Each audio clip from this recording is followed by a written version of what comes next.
नमस्कार दोस्तों, welcome back to my channel.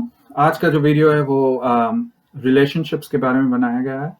काफ़ी आजकल जो मेरे कांटेक्ट में आए हैं उन लोगों ने मुझसे पूछा है कि मेरा रिलेशनशिप कैसा होगा, या मेरे हस्बैंड या मेरी वाइफ के साथ मेरा रिलेशनशिप कैसा होगा। कुछ ब्रेकअप्स हुए हैं किसी के लाइफ में, तो उन्होंने वो सवाल पूछे हैं कि मेरी लाइफ में क्या ये ब्रेकअप्स हमेशा रहेंगे, और इस तरह की जो कंसर्न्स हैं उसको हम एड्रेस करने की कोशिश करेंगे। अगर आप मेरे चैनल पे नए आए हो तो प्लीज़ सब्सक्राइब करने की सोचें। आप रोज़ मैं हर एक दिन छोड़ के एक दिन मैं इंग्लिश और हिंदी में नई वीडियोस बनाता हूँ एंड नए टॉपिक्स लेके आता हूँ। काफ़ी सालों से मेरा रिसर्च है और ये रिसर्च का आउटकम है। बिना देरी करे let's get on to the topic. सबसे पहले बात करते हैं, जब आप मैरिज की बात करते हैं, जब आप रिलेशनशिप की बात करते हैं, तो सबसे पहले कोई भी चीज़ अगर आप कुंडली में देखना चाह रहे हैं तो सबसे पहले आपको ये चीज़ देखना है कि क्या वो आपके चार्ट में प्रॉमिस है, या जिसका भी आप चार्ट देख रहे हैं उनके चार्ट में क्या ये प्रॉमिस है। मतलब कि अगर आप कोई आपके पास आता है, कहता है कि मेरी शादी कब होगी, या मेरे मेरे लड़के की शादी कब होगी, मेरे बच्चे की शादी कब होगी, और सो ऑन सो फोर्थ। सो आपको सबसे पहले ये देखना है लग्नेश की कंडीशन क्या है, सेवंथ हाउस की कंडीशन क्या है। सेवंथ हाउस जो है वो पार्टनरशिप को दर्शाता है, वो डिप्लोमेसी को दर्शाता है। आप मैरिज के बाद आपको डिप्लोमेट होना पड़ता है, आपको हर जगह पे अपनी नहीं चला सकते हो, आपको थोड़ा कॉम्प्रोमाइज करना पड़ता है। तो वो सब जो है वो सेवंथ हाउस दर्शाता है। सो सेवंथ हाउस की कंडीशन देखनी होती है। सेवंथ हाउस का जो मालिक है, जो लॉर्ड है, जो उसका ओनर है, उसकी कंडीशन क्या है। तो अगर सबकी कुंडली में अलग अलग सेवंथ हाउस के लॉर्ड होते हैं। जैसे फॉर एग्जांपल अगर आप कर्क लग्न की कुंडली है तो आपकी सेवंथ हाउस का मालिक होगा शनि। अगर आप कुंभ लग्न की चार्ट है अगर आपकी, तो आपका सेवंथ लॉर्ड होगा सूर्य। अगर आप वृषभ लग्न की कुंडली है तो आपका सेवंथ लॉर्ड होगा मंगल। वृश्चिक राशि सेवंथ लॉर्ड पे आएगी। सो आपको इस तरह से आप जिस भी चार्ट को देख रहे हो उसका सेवंथ हाउस का सातवें घर में राशि कौन सी है और उसका मालिक कौन है, ये दोनों चीजें आपको देखनी है। और सेवंथ हाउस में कौन से ग्रह बैठे हुए हैं उन चीजों को भी आपको ध्यान से देखना है। सो ये चीजें अगर आपने देख ली है तो उसके बाद आप डिक्लेयर कर सकते हैं कि ओके फाइन, मैरिज तो है या नहीं है। अगर मैरिज नहीं है तो ऑब्वियसली कब मैरिज होगी इसका सवाल ही नहीं उठता है। फिर भी आपको अगर डाउट है तो आपके चांसेस मैं आगे बताऊंगा कि किस तरह से आप बता सकते हैं कि ये अगर पॉसिबिलिटी है तो कौन से साल में पॉसिबिलिटी है। क्योंकि कई बार ऐसा भी होता है कि आपकी लेट मैरिज होती है, 40s में या मिड 50s में भी मैरिज मैंने कई बार होते हुए देखे हैं, और मैंने कुंडलियां भी देखी हैं, और कभी कभी 18 साल पे भी मैरिज होते हुए देखा है। सो उसके भी चांसेस कैसे आप देख सकते हैं हम आगे जाके देखेंगे। सबसे पहले हम आज क्या चीजें बात करेंगे। सबसे पहले ये है कि भाई क्या आपके चार्ट में मैरिज है या नहीं। दूसरी चीज ये है कि टाइमिंग ऑफ मैरिज क्या है, कब अगर शादी होनी है तो कब होनी है। तो उसके लिए सबसे पहली चीज क्या देखते हैं, और उसके बाद क्या चेकलिस्ट क्या होती है वो देखेंगे। उसके बाद हम देखेंगे कौन से साल ऐसे हैं आपकी शादी में जब झगड़े बहुत एक्सट्रीम हो सकते हैं, उसको अवॉइड कैसे किया जा सकता है।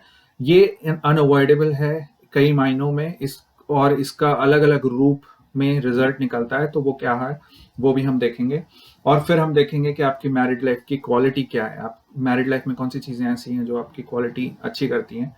And one of the most important thing कि डिवोर्स के चांसेस क्या हैं, क्या चांसेस हैं डिवोर्स के। हो सकता है सब कुछ ओके है लेकिन फिर भी डिवोर्स हो गया, हो सकता है बहुत सारी चीजें हैं फिर भी मैरिज चल रही है। सो ये डिवोर्स जो है उसके लिए एक स्पेशल कारक है, स्पेशल घर है।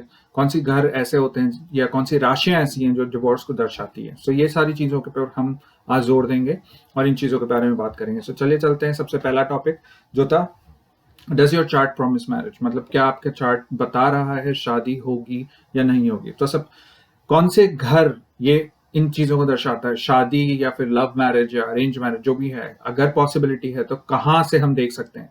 सबसे पहले हम देखेंगे पंचम स्थान। फिफ्थ हाउस जो है वो रोमांस का हाउस है, वो प्रेम संबंधों का हाउस है, वो लव अफेयर्स का हाउस है। तो फिफ्थ हाउस को देखना जरूरी है कि फिफ्थ हाउस कैसा है, क्या इंसान का नेचर ऐसा है जो रोमांटिक हो, या फिर फिफ्थ हाउस में वीनस है, या फिर फिफ्थ हाउस में मर्क्यूरी है, या फिफ्थ सूर्य जो है वो अच्छा है आपकी चार्ट में।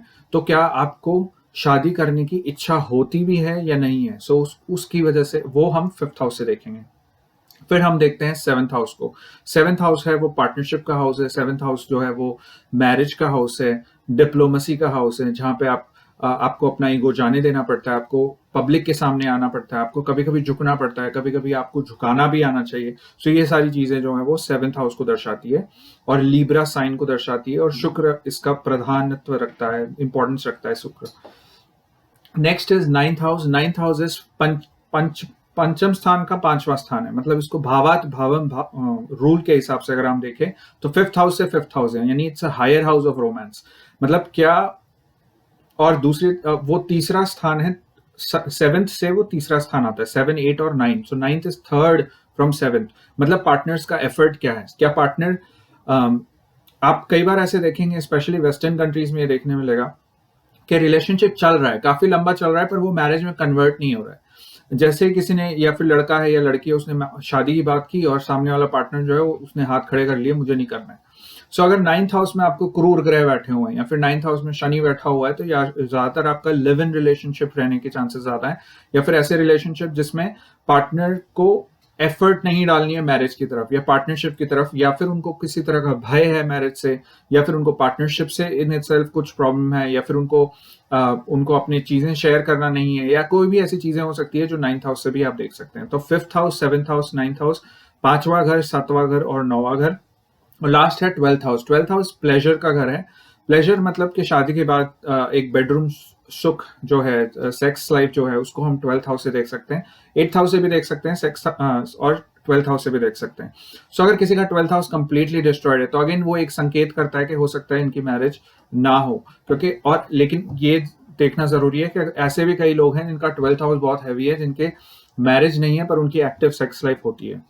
सो ये देखने के लिए हम ट्वेल्थ हाउस देखेंगे, इसको कंजंक्शन में हम देखेंगे कि फिफ्थ हाउस या सेवेंथ हाउस के साथ क्या इनका मेल है, या फिर उनके साथ उन दोनों में से कौन सा स्ट्रांग है।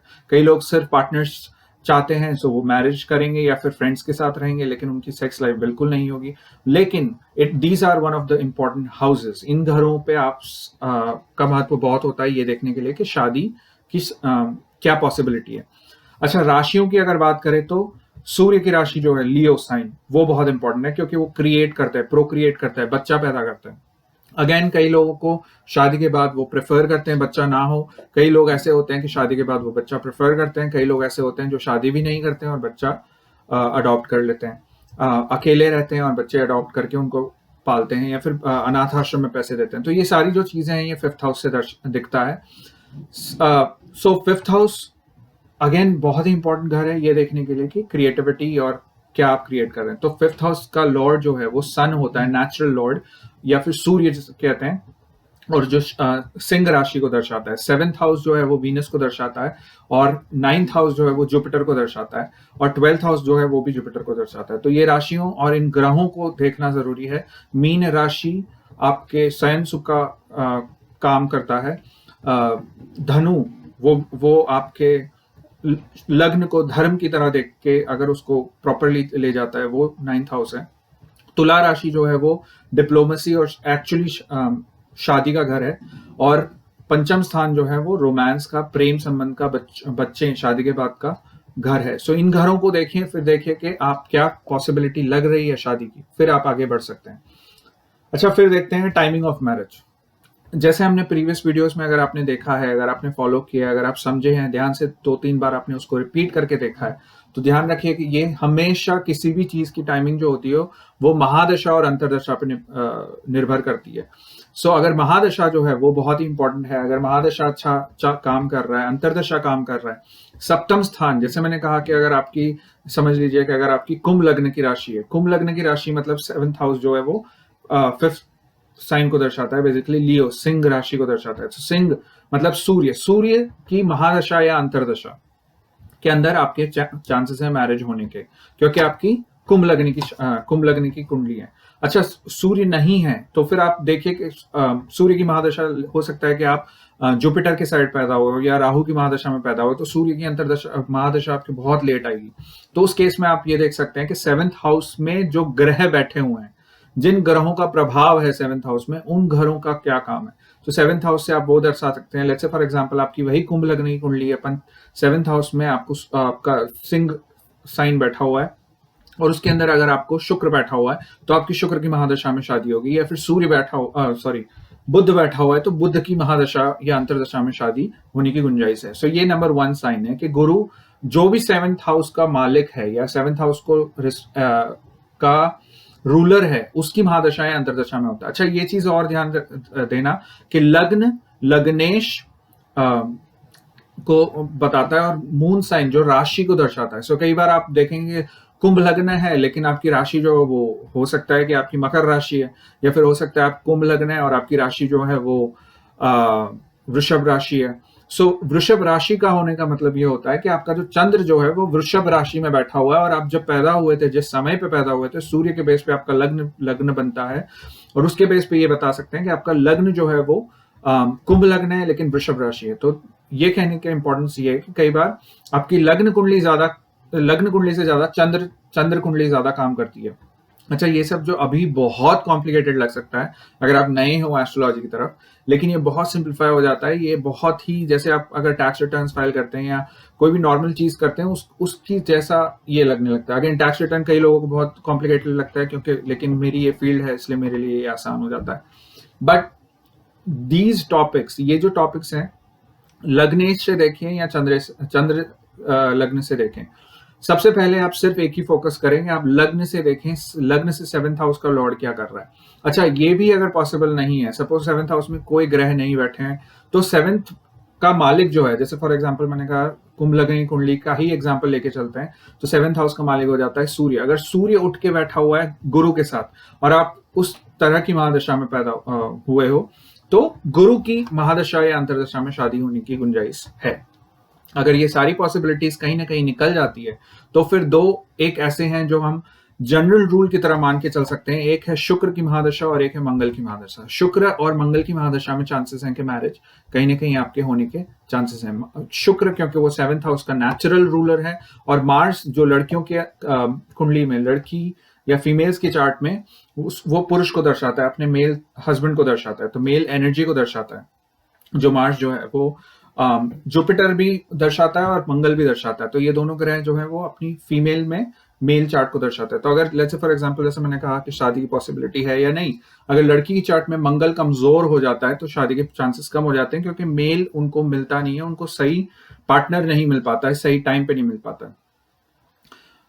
अच्छा, शुक्र का बल देखना भी बहुत जरूरी है, कितना पावरफुल है वीनस, उसको देखना भी बहुत ही ज्यादा जरूरी है। अगर ये सब हो जाता है उसके बाद हम बोल सकते हैं कि कब है मैरिज। ये है महादशा और अंतरदशा। और इससे भी इंपॉर्टेंट एक चीज है जो है जुपिटर और सैटर्न। तो आप अब जैसे जुपिटर की महादशा है वो 16 साल की है, या फिर शुक्र की महादशा 20 साल की है, शनि की महादशा 17 साल की है, 19 साल की है। तो ये सारे महादशाओं में कब होगा, एग्जैक्टली कब होगा, तो वो देखने के लिए आपको गुरु और शनि का गोचर देखना है कि कौन से महीनों में, कौन से दिनों में चांसेस हैं कि मैरिज होगा। उसमें भी हम और नेल डाउन कर सकते हैं डिग्री वाइज, नक्षत्र वाइज, अगर आप एडवांस एस्ट्रोलॉजर हैं। लेकिन आप एटलीस्ट ये बता सकते हैं कि इस साल शादी की गुंजाइश है। जब गुरु जो है वो सप्तम स्थान पे दृष्टि करता है, शनि जो है वो सप्तम स्थान पे दृष्टि करता है, या फिर सप्तम स्थान के मालिक पे दृष्टि करता है शनि और गुरु, या फिर वो शुक्र पे शनि और गुरु की दृष्टि होती है, और वो दोनों महादशा अंतरदशा के अंदर चल रहे हैं। सो पहला प्रिंसिपल है महादशा और अंतरदशा, सेकंड प्रिंसिपल है ट्रांजिट। महादशा अंतरदशा चल रहे हैं और ट्रांजिट भी उस पे एस्पेक्ट कर रहा है, 7th हाउस पे या फिर 7th राशि पे, यानी शुक्र के, या 7th लॉर्ड पे। ये सारे केसेस में आपके होने के चांसेस हैं, मैरिज होने के चांसेस हैं, प्रोवाइडेड कि आपके मैरिज एक्चुअली हो सकते हैं। अच्छा, इसके बाद हम चलते हैं नेक्स्ट टॉपिक पे। वो था which are the trouble years for your marriage. मतलब ऐसे कौन से साल हैं जिन सालों में आपके शादी में उतार चढ़ाव आ सकते हैं, या फिर झगड़े बढ़ सकते हैं, या फिर अलग होने की गुंजाइश है, या फिर आप ऐसे हो जाते हैं कि बैक पैक करके आप बस चल लेना है, बस ये जो गुंजाइश है। तो ये ऐसे साल होते हैं जब शनि वो है अलगाववादी ग्रह है, शनि है, राहु है, ये अलगाववादी ग्रह है। तो जब शनि सप्तमेश के ऊपर से जाता है, या शनि जो है वो सप्तम स्थान के ऊपर से जाता है, 7वें घर के ऊपर से जाता है, या शुक्र राशि के ऊपर से जाता है, और आपके नेचुरल कुंडली में शुक्र शनि साथ में नहीं है, तो उन केसेस में ऐसे चांसेस, ऐसी गुंजाइश है कि जहां पे स्पेसिफिकली आपके ये चांसेस होते हैं कि भाई मैरिज में प्रॉब्लम होती है। ये होती है, इसमें कोई गुंजाइश नहीं है। ये कई चार्ट्स मैंने देख चुका हूं। 100% इस टाइम पे जब पार्टनर आता है मेरे पास, वो शायद सवाल नहीं पूछ पाता है, या फिर कई लोग आते हैं और वो सवाल पूछ नहीं पाते हैं। वो कहते हैं कि आप बताइए मेरी चार्ट देख के कि क्या है क्या नहीं। अब डिपेंडिंग ऑन कैसे रिलेशनशिप है, मैं कई बार उनको डायरेक्टली पूछता हूँ, कई बार इनडायरेक्टली। कि भाई आपके मैरिज में अभी प्रॉब्लम चल रही है, उसका कारण ये है कि 7th हाउस जो आपका लग्न है या फिर आपकी चंद्र कुंडली से 7th हाउस के ऊपर से शनि की गोचर हो रहा है और इसका मतलब प्रॉब्लम है। अच्छा, अब शनि की 7.5 जब चलती है तब भी प्रॉब्लम होने के चांसेस हैं, क्योंकि वो 12वां घर जो शयन सुख का घर है, प्रथम चंद्र मतलब आपके मेंटेलिटी का घर है, और दूसरा घर जो आपके आफ्टर मैरिड लाइफ का घर है, उसमें भी प्रॉब्लम्स हो सकती हैं। इसके कई सारी रेमेडीज होती हैं। इसको तब आप अगर अपने मन में कॉन्सेंट्रेट करें, आप फोकस करें, तो आप इन प्रॉब्लम्स को दूर कर सकते हैं। बट इस अगेन ये सब रेमेडीज बहुत ही डिफिकल्ट है उसको काम कारगर करना, अनलेस कि आप एस्ट्रोलॉजर हैं, आपके चार्ट में 3rd हाउस स्ट्रांग है तब रेमेडीज काम होती है, 9th हाउस स्ट्रांग है तब रेमेडीज काम आती है, अदरवाइज रेमेडीज भी काम नहीं आती है। आपको उस टाइम पे स्ट्रगल से गुजरना ही पड़ता है। सो एनीवेज, अगर आपको शनि का गोचर अगर हो रहा है 7th स्थान से, तो हमेशा ये दिक्कत होने की गुंजाइश है। तुला राशि में से जब भी शनि गुजरता है, पूरे वर्ल्ड में सेपरेशन या फिर पूरे वर्ल्ड में शादी लेट होना या फिर पार्टनर्स की एज डिफरेंसेस बढ़ जाना की गुंजाइश बढ़ जाती है। जब भी शनि 7th हाउस से या 2nd हाउस से भी जाता है, क्योंकि वो चौथे स्थान को दृष्टि करता है, तो घर के अंदर कलेश बढ़ जाता है। जब भी चौथे स्थान को शनि दृष्टि करता है या चौथे स्थान में शनि आता है, तो घर में कलेश बढ़ जाता है, घर में अलगाव पैदा करता है। अच्छा, राहु जो है वो अगर 7th हाउस पे या शुक्र पर से या चौथे स्थान से जाता है तो क्या करता है? वो एक शक पैदा करता है। जरूरी नहीं है कि वो एक्चुअली आपके पार्टनर पे शक पैदा कर देता है, या आपकी पार्टनर की कुछ गतिविधियां ऐसी होंगी जिसके ऊपर आपको ऐसा लगने लगता है कि जरूर कुछ गड़बड़ है, या आपके पार्टनर में कोई ऐसा इंसान आ जाता है, या फीमेल या मेल जो भी पार्टनर है उसके लाइफ में कोई ऐसा इंसान आ जाता है कि आपको वो इंसान की वजह से आपके पार्टनर पे शक होने लगता है। तो ये होता है यूजुअली जब आपका राहु जो 7th हाउस से जा रहा है तब भी हो सकता है, या अगेन 7th लॉर्ड पर से जा रहा है, या फिर अगर लड़कियों की कुंडली देखें तो मंगल पर से अगर गुजर रहा हो राहु या शनि, तो अगेन वो फ्रिक्शन पैदा करता है हस्बैंड के साथ या मैरिड लाइफ में। मंगल एक मंगल कारक या फिर शादी के लिए माना जाता है। उसी तरह अगर मंगल जो है वो शुक्र पर से अगर जाता है तो उस टाइम पे बहुत ऊर्जावान कर देता है, रिलेशनशिप को एक्स्ट्रा फाइट बता देता है। या फिर लग्न पर से अगर मंगल जा रहा है तो ऑटोमेटिकली और यूजुअली क्या होता है कि आप देखेंगे कि लड़के की चार्ट और लड़की की चार्ट देखोगे, तो आप अगर लड़के की चार्ट उल्टी कर दो तो वैसी ही लड़की की चार्ट होगी, या तो मून शाइन से ऐसी होगी या फिर लग्नेश से ऐसी होगी। अगर ऐसा नहीं है तो फिर टाइम करेक्शन की जरूरत हो सकती है, या फिर कोई और चीज हो सकती है जिसके बारे में हम डीप में यहाँ नहीं जा सकते हैं, लेकिन that is what it is about. अच्छा,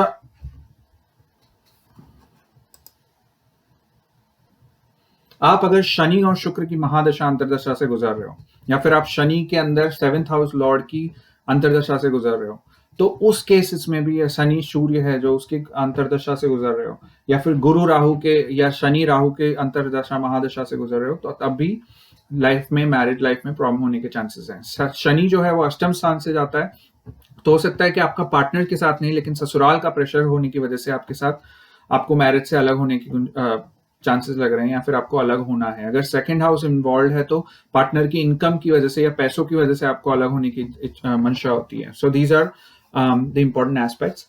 ट्रबलसम ईयर्स।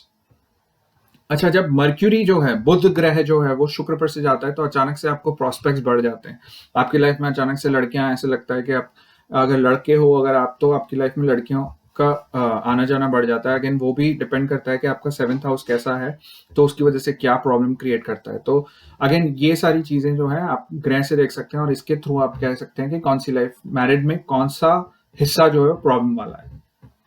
अच्छा, इसके बाद आते हैं कि आपकी शादीशुदा जिंदगी जो है वो कैसी होगी, और क्या डिवोर्स के चांसेस हैं, क्या अलगाव हो सकते हैं, क्या डिफरेंसेस हो सकते हैं, इतने बढ़ सकते हैं कि डिवोर्स हो जाए।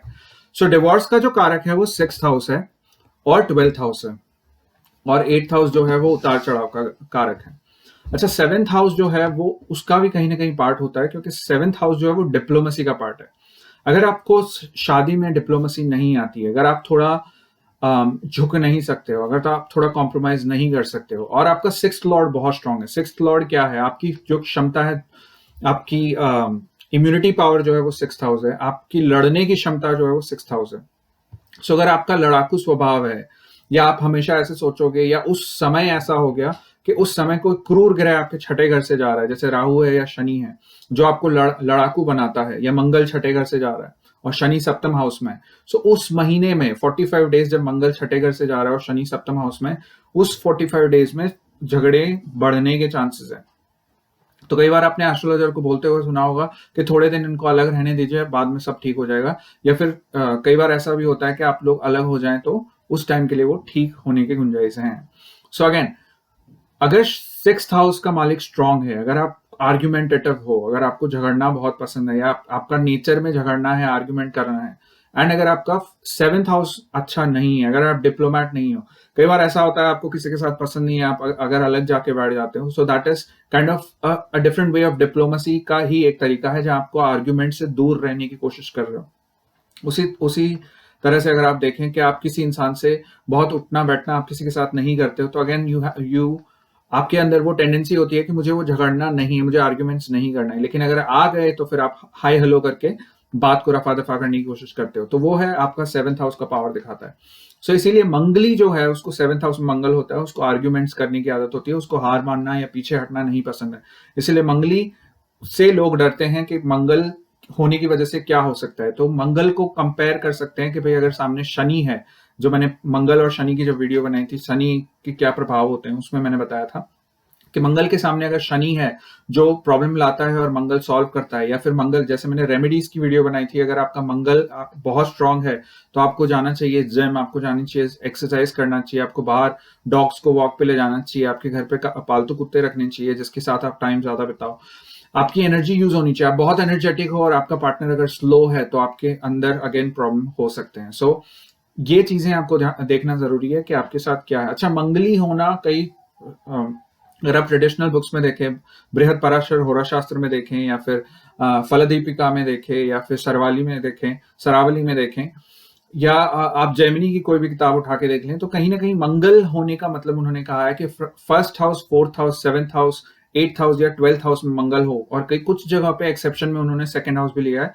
क्योंकि वो आफ्टर मैरिड लाइफ है, तो इन लोगों को मंगल बोला है। लेकिन मैंने और एक चीज देखी है, शुक्र जो है वो 7th हाउस को दर्शाता है, और शुक्र अगर मंगल के साथ है, अगर वीनस मंगल के साथ है, तो भी वो कहीं ना कहीं मंगल जैसा फल देता है। सो इस वजह से कई चार्ट्स में मैंने देखा है कि अगर वीनस मंगल क्लोजली कंजंक्ट है, बहुत ही क्लोज है, और अगर पार्टनर की कुंडली में वीनस मंगल नहीं है, या फिर पार्टनर की कुंडली में जहां मंगल है उसके सामने वीनस नहीं है, या वीनस है उसके सामने मंगल नहीं है, तो अट्रैक्शन नहीं होता, या फिर वीनस मंगल होने की वजह से उनकी पर्सनालिटी इतनी खिली हुई होती है कि उनकी तरफ काफी लोग अट्रैक्ट होते हैं, और उस वजह से भी आपके मैरिज में ब्रेक्स होने के चांसेस हैं। इनफैक्ट मैंने कई सारे ऐसे प्रेडिक्शन बहुत छाती ठोक के किया है कि आपका रिलेशनशिप टूट जाएगा, वो वीनस मार्स की बेस पे कहा है, और दूसरा जो है मतलब शुक्र और मंगल की बेस पे कहा है, और वो हुआ भी है। और दूसरा मैंने ऐसा कहा, जब मैंने कहा है और वो सही पड़ा है, वो है शुक्र और बुध। अगर शुक्र बुध बहुत ही क्लोज कंजंक्शन में है, अच्छे डिग्निटी में नहीं है, अच्छी राशि में नहीं है, उन पे गुरु की दृष्टि नहीं है, तो ऐसे लोग बहुत, मंगल जो बुध जो है वो मैनेजर होता है, बुध जो है वो सब चीजों को मैनेज करता है, और शुक्र जो है वो रिलेशनशिप है। तो जब बुध और मल्टीप्लाई भी करता है, बुध जो है वो गुणाकार का एक संकेत है, मतलब वो मल्टीप्लाई करता है। दोनों साइन जो है वो द्विस्वभाव राशि है, मिथुन और कन्या दोनों द्विस्वभाव राशि हैं, और बुध को कंफ्यूजन की तरह बताया जाता है। सो जब भी वीनस और मर्क्यूरी साथ में होते हैं, शुक्र बुध साथ में होते हैं, तब हमेशा ये गुंजाइश हो जाती है कि आपके बहुत सारे रिलेशनशिप बढ़ जाते हैं, आप कहीं ना कहीं बहुत सारे रिलेशनशिप मैनेज करते हैं, आपका फ्लर्टेशियस नेचर हो जाता है।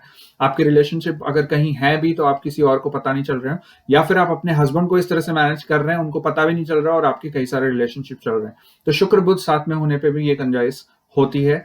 अगेन मार्स मर्क्यूरी का भी यही कहीं ना कहीं काम होता है, लेकिन मार्स का होता है वो अलग तरह का एनर्जी वाला प्रॉब्लम होता है, वीनस मर्क्यूरी का अलग तरह का एक प्रॉब्लम होता है। उनको अटेंशन चाहिए होता है, क्योंकि वीनस, रिमेंबर, सूर्य के बाद सबसे चमकीला तारा जो है वो शुक्र है, तो उसे हमेशा अटेंशन पाने की वजह से वो बुध को लेता है। अच्छा, अगर शुक्र वक्री है आपकी चार्ट में, शनि बहुत स्ट्रांग है, तो अगेन मैरिज लाइफ में प्रॉब्लम होने के चांसेस हैं, क्योंकि शुक्र जो है वो नेचुरल मैरिज का कारक है। 7th लॉर्ड अगर वक्री है तो अगेन आपको हमेशा मैरिज करने के बाद ये लगता है क्या मैंने सही पार्टनर चुना है, नहीं, शायद इससे अच्छा तो वो पार्टनर है, उससे अच्छा वो पार्टनर है। तो 7th लॉर्ड अगर आपका वीक हो जाता है या वक्री हो जाता है, तो हमेशा आप अपने क्वेश्चन उठाते हैं कि शायद मुझे ये नहीं, वो मुझे पहले जो था या पहले जो थी कॉलेज में थी या फिर फलानी थी, वो पसंद ज्यादा आती है, and so on so fourth. तो ये 7th लॉर्ड का काम है। अच्छा, ये सारी चीजों के बाद हमको ये देखना है कि लव मैरिज है या नहीं। अब कुछ अच्छी बातें कही जाए तो लव मैरिज जो है वो 5th हाउस या 7th हाउस का लॉर्ड साथ में आते हैं। मतलब सूर्य शुक्र अगर साथ में है तो लव मैरिज के चांसेस हैं, जो कि नेचुरल लॉर्ड्स हैं, या कि पंचमेश या सप्तमेश साथ में है, या शुक्र और मंगल साथ में है, तो लव मैरिज के चांसेस हैं। शनि शुक्र में भी मैंने कई जगह पे देखा है कि वो लव मैरिज के चांसेस क्रिएट करता है। उसके बाद अगर पंचमेश का मालिक और सप्तमेश का मालिक एक दूसरे को एस्पेक्ट करते हैं, अगर दोनों एक दूसरे को देखते हैं तो भी मैरिज के चांसेस बढ़ जाते हैं। अच्छा, एज डिफरेंस जब शादी में होती है, जब ऐसा होता है जैसे फॉर एग्जांपल सैफ अली खान और करीना कपूर को देख लो, या फिर उसकी पहली वाइफ जो है अमृता सिंह और सैफ अली खान को देख लो, या फिर बिल गेट्स और मेलिंडा गेट्स को देख लो, या फिर आप ऐसे कई सारे एग्जांपल्स हैं जहां पे आप एज डिफरेंसेस आपको बहुत बहुत ज्यादा लग सकते हैं। और इसके कारण होते हैं कहीं ना कहीं शनि शुक्र के साथ में होना, या फिर शनि का पंचमेश होना। पांचवें स्थान में अगर शनि बैठा हुआ है, सप्तम स्थान को देख रहा है, तो वो पार्टनर की एज बढ़ा देता है, बिकॉज शनि अपना रिजल्ट देता है। रिमेंबर, शनि अकेला कुछ नहीं करता है, शनि को कंट्रोल करने वाला, मतलब 7th हाउस को कंट्रोल करने वाला अगर वीक हो गया है, यानी सप्तमेश वीक हो गया है, या फिर शुक्र वीक है और उससे ज्यादा शनि पावरफुल है, तब एज डिफरेंस होने के चांसेस हैं। तो इसका मतलब शनि सप्तमेश कहां से देखेगा? 5th हाउस से देख सकता है, 3rd हाउस से वो 5th हाउस को देखेगा, 1st हाउस को देख सकता है। अगर हम नाड़ी की एस्पेक्ट को ले तो 3rd हाउस से वो 7th हाउस को भी देखेगा। तो 3rd हाउस है, 5th हाउस है, 1st हाउस है, 7th हाउस में बैठता है। 7th हाउस में शायद वो मैरिज करने ही नहीं देता है, बट अगर दूसरे एस्पेक्ट्स अच्छे हैं तो अगर किया तो फिर लेट मैरिज होगा, या फिर आपकी आयु से बड़े या फिर आपके आयु से छोटी इंसान से मैरिज होने के चांसेस हैं। उसी तरह से अगर आपके लिए फॉर एग्जांपल शुक्र के साथ क्लोज कंजंक्शन में शनि है और तुला राशि में नहीं है और अष्टम स्थान में नहीं है, या ऐसा कुछ नहीं है, तो भी एज डिफरेंस आपके बढ़ाने के चांसेस हैं। अगर शुक्र शनि साथ में है तो अगर मैरिज लेट नहीं हुई और मैरिज बड़े इंसान से नहीं हुई, तो एटलीस्ट ये होगा कि आपका कहीं ना कहीं कोई बड़े आदमी या स्त्री के साथ एक बार अफेयर होने की भी चांसेस हैं। अच्छा, अगर ये डिपेंड करता है आप कौन से एक ज्योतिष में, विद्या में ये बहुत इंपॉर्टेंट है जब भी हम बताते हैं, तो आप कौन से देश प्रदेश के बारे में प्रिडिक्शन कर रहे हैं। अगर कुछ प्रदेश या कुछ देश ऐसे हैं जहाँ पे लव मैरिज अलाउड ही नहीं है, तो पंचम सातवां अगर साथ में है, तो आप फैमिली में किसी जाने पहचाने इंसान के साथ, जिसके साथ आप बड़े हुए हो, या आप पहले से जिसे पसंद करते थे, आपने इजहार ना किया हो, आपने एक्सेप्ट ना किया हो, पर उसी के साथ मैरिज होने के चांसेस हैं। अगर वेस्टर्न कंट्रीज देखो तो यहाँ अरेंज मैरिज होता ही नहीं है, लेकिन अगर यहाँ अरेंज मैरिज की बात करो तो आप कोई मैट्रिमोनियल साइट पे गए, या आपके फ्रेंड ने आपको सेटिंग करा दिया कि आप इसको जाके मिलाइए, तो उसको अरेंज मैरिज में कन्वर्ट कर दिया जाएगा। सो इतना ही है आज के लिए। बहुत ज्यादा इन्फॉर्मेशन है मेरे पास और भी, लेकिन मेरे पास समय नहीं है, मुझे काम पे वापस जाना है। लेकिन आप मेरे चैनल को लाइक करिए, आप मेरे वीडियोस को लाइक करिए, चैनल को सब्सक्राइब करिए, और नए वीडियोस में लाता रहूंगा। और मिलते हैं फिर नए वीडियो के साथ।